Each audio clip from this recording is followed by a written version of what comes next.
9వ తరగతి విద్యార్థులకి డిజిటల్ పాఠాలకు స్వాగతం పలుకుతున్నాను. పిల్లలు బాగున్నారా? ఈరోజు మనం ఒక కొత్త పాఠం గురించి తెలుసుకోబోతున్నాం. అంతకన్నా ముందు మిమ్మల్ని ఒక ప్రశ్న వేస్తాను. దానికి సమాధానాన్ని మీరు ఊహించండి, ఆలోచించండి. మన పురాణ ఇతిహాసాలలో అత్యంత ప్రేమగా స్నేహపూర్వకముగా ఉన్న అన్నదమ్ముల పేర్లను ఊహించండి. మీకు కొన్ని చిత్రాలు కూడా చూపిస్తున్నాం. ఆ చిత్రాల ఆధారంగా ఆ అన్నదమ్ములను మీరు ఊహించాలి. పిల్లలు చిత్రాలు చూశారు కదా? పురాణ ఇతిహాసాలలో అత్యంత ప్రేమగా స్నేహపూర్వకంగా ఉన్న అన్నదమ్ముల పేర్లను మీరు ఈపాటికే ఒక అవగాహనకు వచ్చి ఉంటారు. మరి ఆ పేర్లను ఒకసారి సరిచూసుకుందామా? మీరు ఊహించినట్టుగానే మన పురాణ ఇతిహాసాలలో అత్యంత ప్రేమగా స్నేహపూర్వకంగా ఉన్న అన్నదమ్ములు రామ లక్ష్మణ భరత శత్రుఘ్నులు, బలరామకృష్ణులు, పాండవులు, లవకుశులు. ఇవే కదా మీరు ఊహించింది. ఈ వాటికే మీరు ఈరోజు మనం ఏ పాఠాన్ని గురించి చర్చించుకోబోతున్నామో ఒక అవగాహనకు వచ్చి ఉంటారు. మీరంతా తెలివైన వారు. నిజమే. ఈరోజు మనం ధర్మార్జునులు అనే పాఠాన్ని గురించి తెలుసుకోబోతున్నాం.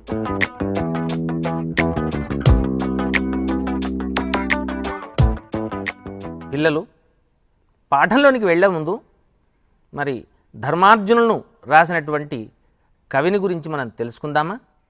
కవి పరిచయం. 17వ శతాబ్దంలో రఘునాథ నాయకుడు అనే ఒక రాజు తంజావూరును పరిపాలించాడు. అభినవ భోజరాజుగా పేరు పొందిన ఈతని ఆస్థానంలో చేమకూర వెంకటకవి కవిగా వెలుగొందాడు. చేమకూర వెంకటకవి తండ్రి పేరు లక్ష్మణామాత్యుడు. చేమకూర ముందుగా సారంగధర చరిత్ర అనే గ్రంథాన్ని రచించాడు. కానీ ఆ రచన అతనికి అంత గొప్పగా సంతృప్తి కలిగించలేదు. అందుకనే ఆ తర్వాత విజయ విలాసము అను గ్రంథాన్ని వ్రాసి రఘునాథ నాయకునికి అంకితమిచ్చాడు. శ్లేష, యమక, అనుప్రాస మొదలగు అలంకారాలను చేమకూర సమర్థవంతంగా ప్రయోగించాడు. తన రచనలో ప్రతిపద్య చమత్కృతి ఉంటుందని చెప్పుకున్నాడు. విజయ విలాస గ్రంథాన్ని చదివినటువంటి విమర్శకులు చేమకూర ముదిరి పాకాన పడిందే అని అన్నారు. అంతటి ప్రౌఢ రచన విజయ విలాసం. పిల్లలు మనం ఈరోజు ధర్మార్జునులు పాఠంలోని మొదటి పద్యాన్ని గురించి తెలుసుకుందామా? ఈ పద్యాన్ని ముందుగా నేను భావయుక్తంగా, ఆ తరువాత రాగయుక్తంగా చదివి వినిపిస్తాను. భావయుక్తంగా చదువుతూ ఉన్నప్పుడు మీరంతా పద్యము ఎక్కడ విరుస్తున్నాను, విరుపును గురించి ఆలోచించండి, గ్రహించండి. పద్యాన్ని రాగయుక్తంగా పాడుతూ ఉన్నప్పుడు భావము మీద మీ దృష్టి ఉంచండి. ముందుగా భావయుక్తంగా పద్యాన్ని చదువుతాను. మీరు పద్యము యొక్క విరుపుపై దృష్టి ఉంచండి. ఆ పురమేలు మేలు భళియంచు ప్రజల్ జయవెట్టుచుండ ఆజ్ఞా పరిపాలనవ్రతుడు శాంతి దయాభరణుండు సత్యభాషాపరతత్వకోవిదుడు సాధు జనాదరణుండు దాన విద్యాపరతంత్ర మానసుడు ధర్మతనూజుడు ఉదగ్రతేజుడై. ఆపురమేలు మేలు భళియంచు ప్రజల్ జయవెట్టుచుండా ఆజ్ఞా పరిపాలనవ్రతుడు శాంతి దయాభరణుండు సత్యభాషాపరతత్వకోవిదుడు సాధు జనాదరణుండు దాన విద్యాపరతంత్ర మానసుడు ధర్మతనూజుడు ఉదగ్రతేజుడై. పిల్లలు పద్యాన్ని విన్నారు కదా? మరి చేమకూర రాసిన ఈ పద్యంలో భాషా చమత్కారం కలిగిన కీలకమైన పదాలు కొన్ని ఉన్నాయి. వాటిని గురించి మనం ఇప్పుడు చూద్దామా? ఆజ్ఞా పరిపాలన వ్రతుడు, శాంతి దయాభరణుండు, సత్యభాషా పరతత్వ కోవిదుడు, సాధు జనాదరణుండు, దాన విద్యా పరతంత్ర మానసుడు, ఉదగ్రతేజుడు. చూడండి ఎంత చక్కగా పదప్రయోగం చేశాడు. పిల్లలు ఎంత చక్కని సమాసాలని పదబంధాలని చేమకూర వెంకటకవి ప్రయోగించాడు. మరి వాటి విశేషాలని గురించి వివరణలు చేసుకుందామా? ఆజ్ఞా పరిపాలన వ్రతుడు అంటే రాజుగా తాను ఇచ్చిన ఆజ్ఞలను అమలు అయ్యేటట్టుగా చూడడం ఒకటైతే, తన ఆజ్ఞకు తాను కూడా కట్టుబడి ఉండడం మరొక అంశం. అందుకనే ధర్మరాజును ఆజ్ఞా పరిపాలన వ్రతుడు అన్నారు. శాంతి దయాభరణుండు, శాంతి మరియు దయలను ఆభరణంగా కలవాడు. భుజకీర్తులో కిరీటమో నగలో ఆభరణములు కావు. ధర్మరాజుకు శాంతి దయ అనేవే ఆభరణాలు. అందుకనే శాంతి దయాభరణుడుగా కీర్తించాడు. సత్య భాషాపరతత్వ కోవిదుడు, నిజమైన మాటలు మాట్లాడడంలో, నేర్పైన మాటలు మాట్లాడడంలో, చాతుర్యంగా మాట్లాడడంలో నిష్ణాతుడైనవాడు అని చక్కగా చెప్పాడు. సాధుజనాదరణుండు, సాధువులను ఆదరించువాడు. సాధువులంటే ఇక్కడ సన్యాసులు ఋషులు మునులు అని కాదు. ఇక్కడ సాధువులు అంటే మంచివారు, సత్స్వభావం గలవారు. అలాంటి వారిని అందరినీ ఆదరిస్తాడు ధర్మరాజు అని. దాన విద్యా పరతంత్ర మానసుడు, తన దగ్గరికి ఎవరు వచ్చి ఏది అడిగినా లేదనకుండా ఇవ్వడము అనే కళను సాధించినవాడు. అన్నిటికన్నా చక్కనైన పదము మరొకటి ఉన్నది, ఉదగ్రతేజుడు. ఉదగ్రతేజుడు అంటే పైకి వెదజల్లుతున్న కాంతి కలిగిన వాడు అని సాధారణమైన అర్థం. కానీ ఉదగ్రతేజుడు అంటే ఇందులో ఉన్న చమత్కృతి, ధర్మరాజు పాండవులలో అగ్రజుడు, కాంతివంతమైన వాడు, ప్రకాశవంతమైన వాడు అని కాకుండా తన యొక్క కీర్తి దశ దిశలు వ్యాపింపజేసుకున్నవాడు. ఆ విధంగా ధర్మరాజు పాండవులలో ఉదగ్రతేజుడుగా వెలుగొందుతున్నాడని చెప్పాడు. పదబంధాలని వివరించుకున్నాం కదా. ఇప్పుడు ఈ పాఠంలోని విశేషాంశాలను గురించి తెలుసుకుందాం. చేమకూర ప్రతిపద్య చమత్కృతి కలిగిన కవి కదా. ఆయన రాసే ప్రతి పద్యంలో ఎక్కడో ఒక దగ్గర ఒక చమత్కారం ఉంటుందని ఆయన్నే చెప్పుకున్నాడు. ఈ పద్యంలో ఆ పురమేలు మేలు బళి అనే పదప్రయోగం చేశాడు. మేలు మేలు అనే 2 అక్షరాలు వరుసగా రావడం జరిగింది. పురము ఏలు అంటే పురమును పరిపాలించు అని మొదటి ఏలుగు అర్థం. మరొక మేలు, మేలు అంటే శభాష్, బాగు, బళి ఈ అర్థంలో వాడాడు. ఆ విధంగా మేలు మేలు అని చెప్పినట్టుగా ఉంది. ఈ పద్యంలో 2 అలంకారాలు ప్రయోగించాడు చేమకూర వెంకటకవి. ఒకటి ఛేకానుప్రాస, ఇంతకుముందు చెప్పుకున్నాం. 2 అక్షరాలు అర్థభేదంతో పక్కపక్కన అవ్యవధానంగా వస్తే దానిని ఛేకానుప్రాస అన్నాం. 2వ అలంకారం అత్యంత శోభాయమానమైనది, చెవులకు చాలా ఇంపును కలిగించేది అంత్యానుప్రాస. చూడండి, అంత్యానుప్రాస లక్షణం మీకు గుర్తుంది కదా. పాదాంతమందు కానీ వాక్యాంతమందు కానీ ఒకే విధమైన అక్షరాలు ఉండడాన్ని అంత్యానుప్రాస అంటాం. ఆజ్ఞా పరిపాలన వ్రతుడు, శాంతి దయాభరణుండు, సత్య భాషా పరతత్వ కోవిదుడు, సాధుజనాదరణుండు, దాన విద్యా పరతంత్ర మానసుడు, ఇన్ని వాక్యాలు, ధర్మతనూజుడు, ఉదగ్ర తేజుడు, ఇలా ఇన్ని పదబంధాలలో ప్రతి వాక్యంలో చివర డు అనే అక్షరం ఉండడం ద్వారా ఒక అందాన్ని తీసుకొచ్చాడు చేమకూర వెంకటకవి. ఇది అంత్యానుప్రాస అలంకారం. పిల్లలు, మరి ఇప్పుడు ఈ పద్యంలో ఉన్న సమాసాలను గురించి ఒకసారి చూసుకుందామా? ఆజ్ఞా పరిపాలన వ్రతుడు, ఆజ్ఞా పరిపాలనను వ్రతముగా కలవాడు, బహువ్రీహి సమాసం. తర్వాత శాంతి దయాభరణుండు, శాంతి మరియు దయలను ఆభరణముగా కలవాడు, బహువ్రీహి సమాసం. శాంతి దయలు, ఇది కూడా ఒక సమాసమే.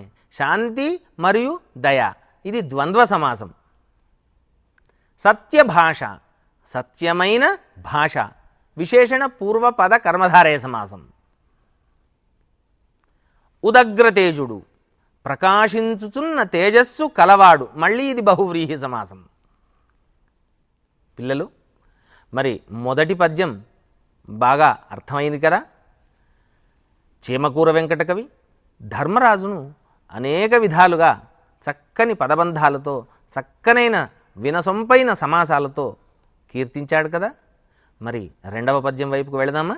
ఈ పద్యాన్ని కూడా నేను ముందుగా భావయుక్తంగా, ఆ తర్వాత రాగయుక్తంగా చదువుతాను. భావయుక్తంగా చదివినప్పుడు ఏం చేయాలి, రాగయుక్తంగా చదివినప్పుడు ఏం చేయాలో మీకు ఇంతకుముందే చెప్పాను కదా, గుర్తుంది కదా.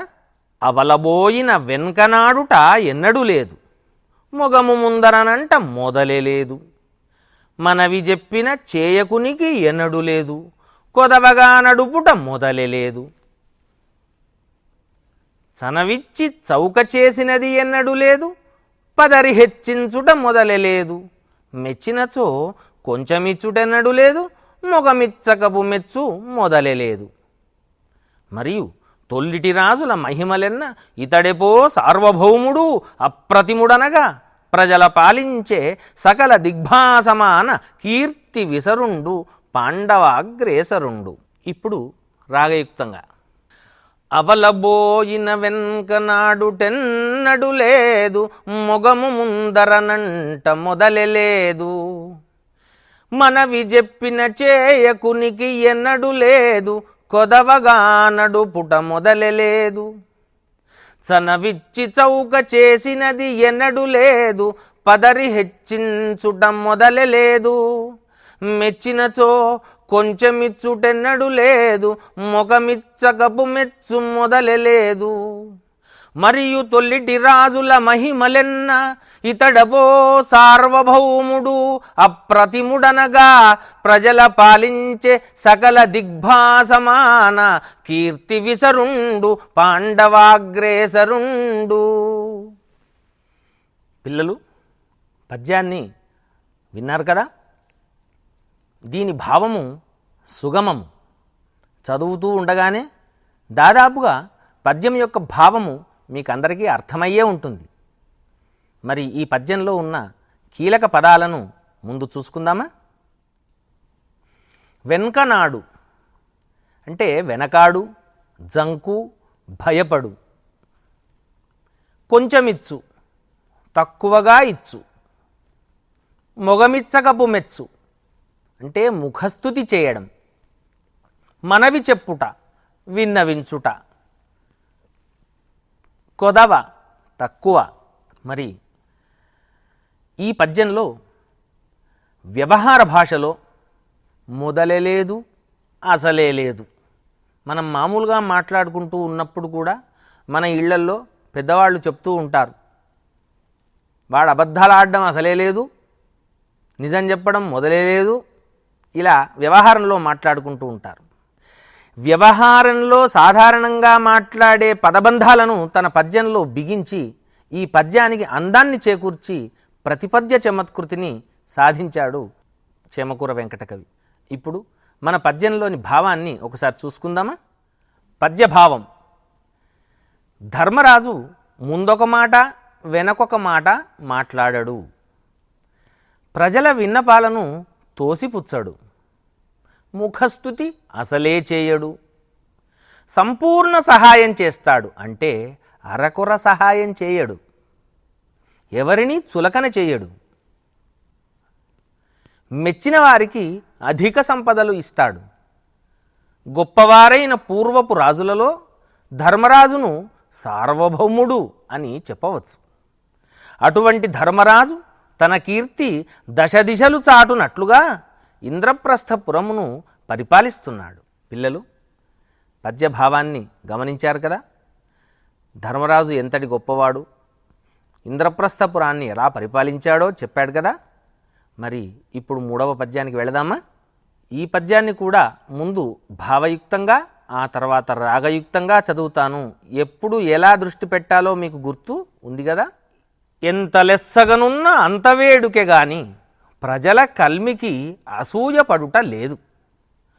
తను కొల్వవలెనందరను ప్రియంబే కాని మానిసి వెగటించుకైన లేదు.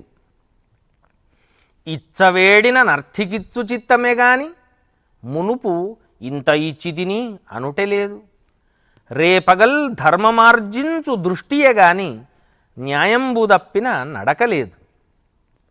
కలెడ ఇటువంటి రాజు లోకముననెందు జలధి వలయిత వసుమతీ చక్రమెల్లన ఏలవలె శాశ్వతముగాగ ఈఘనుండే ఏలవలె అన్యులు అన ఆ నృపాలుడు అలరు.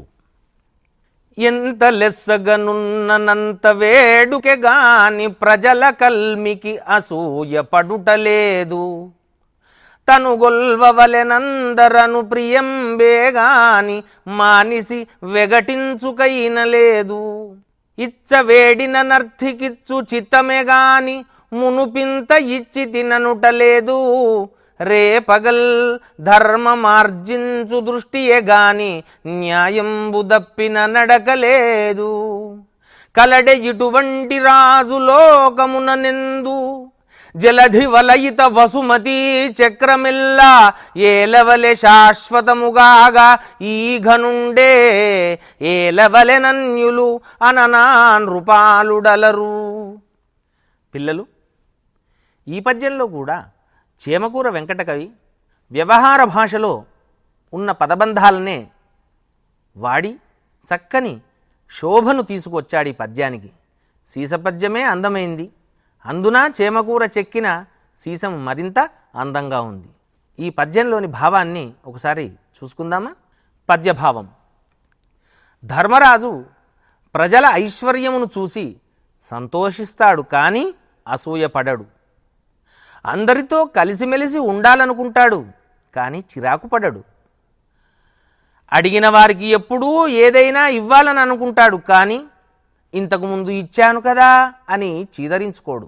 రాత్రింబవళ్ళు ధర్మదృష్టియే కానీ న్యాయము తప్పడు. ఇటువంటి రాజు లోకంలో వేరెవరైనా ఉన్నారా? సముద్రముతో చుట్టబడిన భూమండలమంతా వెతికినా దొరకడు. ఇటువంటి ధర్మరాజే ఈ రాజ్యాన్ని చిరకాలం పరిపాలించాలి, కానీ మరొక రాజు అవసరం లేదు. పిల్లలు, ఈ పాఠంలో ధర్మరాజును ఎంత బాగా పొగిడాడో కవి ఒక చిత్రాన్ని మీకు చూపిస్తాను. ఆ చిత్రం ద్వారా ఆ భావనలు ఉన్నాయా లేవా గమనించండి.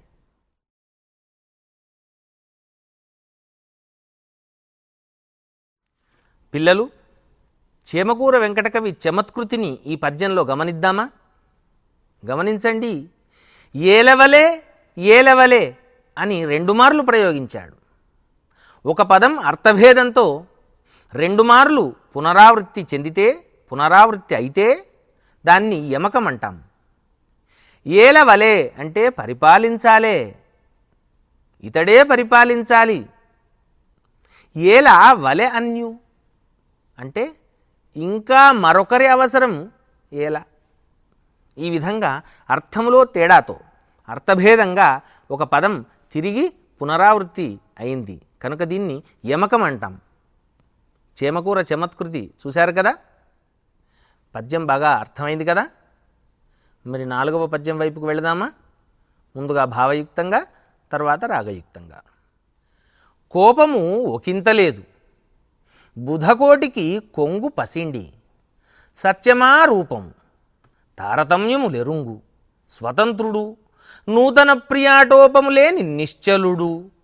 ఇటుల్ కృతలక్షణుడై వెలుంగగా ద్వాపర లక్షణుండనగవచ్చునకో అలా ధర్మనందనం. కోపముకింత లేదు, బుధకోటికి కొంగు పసిండి. సత్యమారూపము తారతమ్యములెరుంగు. స్వతంత్రుడు నూతన ప్రియాటోపము లేని నిశ్చలుడు. ఇటుల్ కృత లక్షణుడై వెలుంగగా ద్వాపర లక్షణుండనగవచ్చునకో అలా ధర్మనందను. పిల్లలు, ఈ పద్యాల్లో చేమకూర వాడిన పదబంధాలను గమనిద్దామా?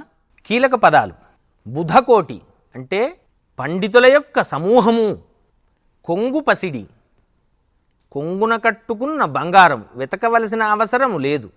తారతమ్యము మంచి చెడు తెలిసి ఉండుట. నూతన ప్రియాటోపము కొత్త విషయాల పట్ల ఆసక్తి. పద్యభావం వైపుకు వెళదామా? ధర్మరాజుకు కోపం అసలే లేదు. పండితులకు కొంగుపసిడి వంటివాడు. సత్యమునకు ధర్మరాజు ప్రతిరూపం. ఉచితానుచిత జ్ఞానము కలిగినవాడు. నిర్ణయాలు తీసుకొనుటలో స్వతంత్రుడు. క్రొత్త విషయాల పట్ల మోజు, పాత విషయాల పట్ల తిరస్కారము లేనివాడు. స్థిరమైన చిత్తము గలవాడు. ధర్మరాజు కృతయుగ లక్షణాలు కలిగి ఉన్నాడు. అటువంటి ధర్మరాజును ద్వాపరయుగ లక్షణాలు కలవాడని అనలేము కదా. కృతలక్షణుడు అంటే కృతయుగపు లక్షణము కలిగినవాడు. కృతలక్షణుడు అంటే తన శీల నిర్మాణము తనే చేసుకున్నవాడు. ఒకరు చెబితే తాను మంచిగా సిద్ధం కాలేదు. మంచి లక్షణాలను తనకు తానే పెంపొందించుకున్నవాడు కృతలక్షణుడు. ఈ పదాన్ని నొక్కి చెప్పడంలోనే చేమకూర చమత్కృతిని సాధించాడు. పిల్లలు, అర్థమైంది కదా. ఇప్పుడు మిమ్మల్ని కొన్ని ప్రశ్నలు వేస్తాను. సమాధానాల్ని ఊహించండి, ఆలోచించి చెప్పండి. కొంగు బంగారం అనే మాటను ఇంకా ఎలా వాడవచ్చు? ఈ పద్యంలో ఉన్న అలంకారాన్ని గుర్తించండి. మనం 4 పద్యాలు చెప్పుకున్నాం. 4 పద్యాలలోని విశేషాంశాలని చెప్పుకున్నాం, భావాల్ని చెప్పుకున్నాం, వ్యాకరణాంశాలని స్పర్శించాం. మరి ఈ పాఠాన్ని బాగా మీ తోటి విద్యార్థులతో, ఉపాధ్యాయునితో మీరు చర్చించండి. ఇప్పుడు మీకు ఈ పాఠం మీద కొన్ని ప్రశ్నలు ఇస్తాను. మీ సహ విద్యార్థులతో, ఉపాధ్యాయునితో చర్చించి ఆ సమాధానాల్ని ఊహించండి. సహ విద్యార్థులతో, ఉపాధ్యాయునితో చర్చించి ఈ పాఠం యొక్క సారాంశాన్ని రాయండి. ప్రజలంతా అన్నదమ్ముల వలె కలిసి మెలిసి ఉండాలని తెలుపుతూ ఒక కరపత్రాన్ని తయారు చేయండి. పిల్లలు, పాఠం బాగా అర్థమైంది కదా. మరి మరొక సందర్భంలో, మరొక పాఠంలో మనం కలుద్దాం. ఆశీస్సులు.